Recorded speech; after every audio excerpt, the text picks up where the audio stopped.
Yun, tuloy pa rin tayo sa ano natin, sa work natin. Tuloy pa rin yung mga gagawin. So, pumunta ako kanina sa sa barangay. So, parang sabihin ko na lang sa sarili ko na parang ginisa talaga ako dun. So, I mean, bastos daw ako. Um, Hindi daw ako sumunod sa protocol nila. So, I mean, um, yung parang wala kang rights. So, sasabihin ko sa sarili ko, paano ako gumawa ng isang hakbang na magiging offended ang isang bagay. So, I mean, may rights ako na tanggihan kasi nga sa totoo lang naman, ah, ang gusto ko lang naman talaga is ma doon lang talaga sa court eh. So, hindi naman sa ano, pero mas maganda sa court talaga kasi kahit sabihin natin um,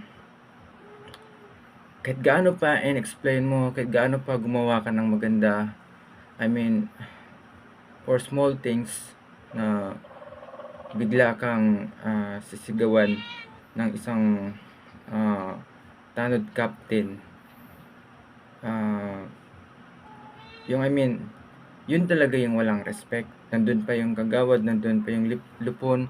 So I mean, sinong may gana na babalik sa ganong sistema na I mean, akala ko first of all, yung Barangay Buanay is makakatulong especially sa akin.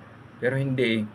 I mean, sasabihin ng ah, konsehal na, ay galit, galit sa'yo si Kap kasi ah, hindi ka pumunta. I mean, ngayon naintindihan ko na kung bakit gigil sila dahil yung natapakan yung ego nila eh. Yung pagpunta kasi dito ng naka-record yun eh. Pagpunta dito kasi ng tanod nun, um, pangatlong beses na nagdala ng summon. So, sabi ko, magdala kayo ng, mag-ano kayo ng, kumbaga, syempre, nag-react sila, bakit di ako pumunta, pirmado daw ng kapitan. So, syempre, sa side ko naman, uunahin ko talaga yon. At isa pa, sa barangay kasi, mahirap talaga i-settlement yung ganitong case, lalo na um, yung mga kamag-anak ng asawa ko, ano talaga sila, aggressive talaga sila na makuha nila yung bagay na wala naman silang ginastos, wala naman silang resibo, pinanghawakan, hindi pa naman nakapangalan sa kanila yung lupa, uh, mother title pa lang na hindi pa nga nabayaran yung state tax. Ang ano naman dito, wala akong habol sa lupa eh. May habol ko sa bahay, syempre gumastos ako eh. So, dapat, kung gusto nila ng settlement talaga, ah, kakaseminar nga lang ng mga barangay official sa korte na talaga kasi kakaseminar lang naman nila sa DILG. So, kung gusto talaga nila na respeto talaga, respetuhin nila ako bilang isang visitor dito sa isang lugar.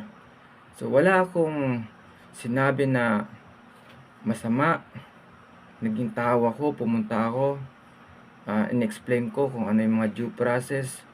Hindi pwedeng sasabihin sa akin ng barangay official na isang konsehal na, ay sumunod ka dito kasi probinsya to. So ibig sabihin, yung batas natin, iba ang batas sa probinsya, iba ang batas sa Maynila. So parang, tapos sasabihin na wala daw silang pakialam na patay na yung asawa ko. So, yung ibig sabihin is, ito lumabas sa bibig nila na yung tipong sa Abukayan, Barangay Abukayan, yung parang hindi pa nga natatapos yung case doon. Tapos yung sa Barangay Buanoy naman, gusto din nila na i ano i kumbaga sundin din yung proseso ng mga kamag-anak ng asawa ko na mali-mali. Tapos, oo, naintindihan ko magkamag-anak kayo lahat. Pero sumunod naman din kayo sa protocol, sa batas. At isa pa, kamag-anak nyo naman din yung namatay na asawa ko eh. So, I mean, sa sarili ko, bilang isang visitor at nagbabayad ng tax yearly dito sa lugar, matuto naman kayo rumispeto sa patay. Matuto naman kayo mag-imbestiga ng maayos. Hindi lang yung, sino bang matutuwa na isara yung right of way na may building permit naman, maayos naman. So, hindi nyo kasi naintindihan yung point ko eh. Hindi yung lupa yung pinakaano ko dito eh. Yung ginastos ko sa bahay. Yun lang yung ano ko dun eh. May video ako na akong nagmasa ng semento, ako nagpatuloy sa bahay ng asawa ko. I mean, mahirap ba yun na isettle sa court? Kasi, I mean, tapos ko questionin nyo, nag-business ba ako? Questionin nyo ang trabaho ko. Yung under the belt na yung mga question na hindi naman dapat. Tapos, sasabihin nyo para maayos. Alam nyo kasi, kahit saan pa kayo kahit saan pa kayo mag-ano ng tao, hindi nyo kasi naintindihan eh. Sasabihin nyo, bata ako. Oo, bata ako, syempre. Bata na nagsumikap, bata na nagsipag, bata na responsable sa asawa, bata na ginagalang yung mga matatanda. So, ano ba yung desisyon na, syempre kakasabi lang ng mga abogado, pwede kang tumanggi. Kung gusto nyo, kanina, kumuha ako ng file action sa barangay. Parang, hindi nga na kayo nagbigay ng file action. Tinawanan nyo pa ako, binuli nyo pa ako, hindi nyo pa ako ginalang. So, I mean, aminin ko sa sarili ko na wala akong mapapala eh. Wala akong mapapalagay. Isa lang talaga eh. Mahirap ba sabihin sa mga tao na sa court ang judge nang magde-decide kung ano ba talaga yung the best? Para naman manahimik na yung mga tao. Hindi yung porket magkamag-anak kayo, kukontrolin yung batas. Alam nyo na kasing mali na, gusto nyo ihawakan yung batas, gagamitin yung batas para sa kamay nyo. Sino yung niloloko nyo? Ang gobyerno. Nagpapasahod sa inyo ang taong bayan. Ang taong bayan at ako, nagbabayad ng tax. Isa din ako sa nagpapasahod sa inyo. Pero bakit hindi kayo tumupad sa tungkulin nyo, sa trabaho nyo, at ganyan pa kayo mag-ano ng tao? Kasalanan ko ba kung ang desisyon ko sa sarili ko na ipaglaban ko yung karapatan ng asawa ko sa bahay at karapatan ko din sa bahay? Kasi gumastos naman ako eh, kahit sino naman. Hindi ko na kailangan sabihin na kasal kami o hindi. O sige, nandun na sa point, kasal ka nga kayo, wala ka naman inambag. Pinagtagping plywood lang yung bahay, kasal kayo. O sige, yun. Sa tingin nyo, sa panahon ngayon, practical na sa panahon ngayon. At kailangan sundin yung batas.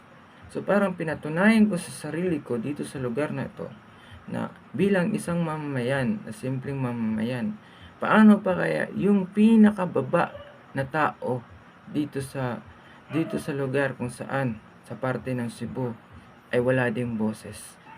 Lalamunin lang ng pride, kukontrolin lang ng mga taong nakaupo sa mga barangay na hindi dahil ang pinapakinggan is mga kamag-anak, pinapakinggan is yung mga mayayaman. Aba, hindi po pwede yun.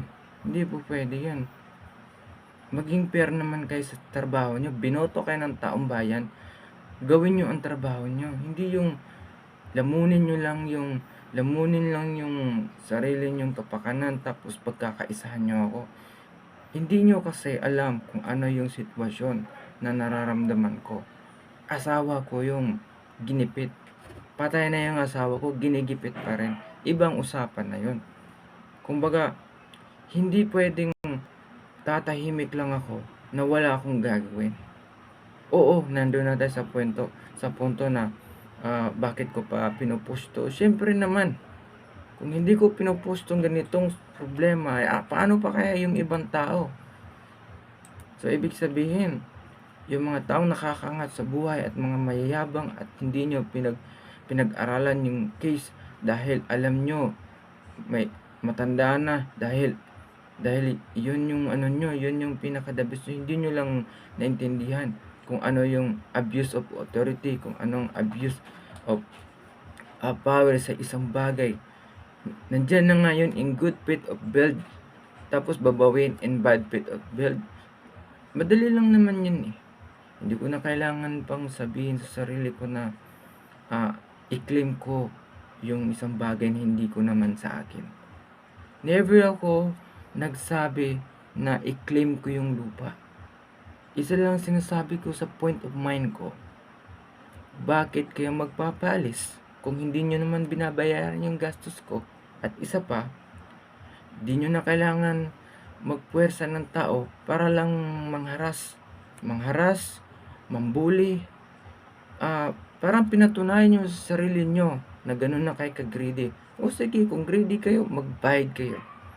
Doon tayo magharap-harap sa korte. Sige, ganito, ipaubaya ko sa inyo yung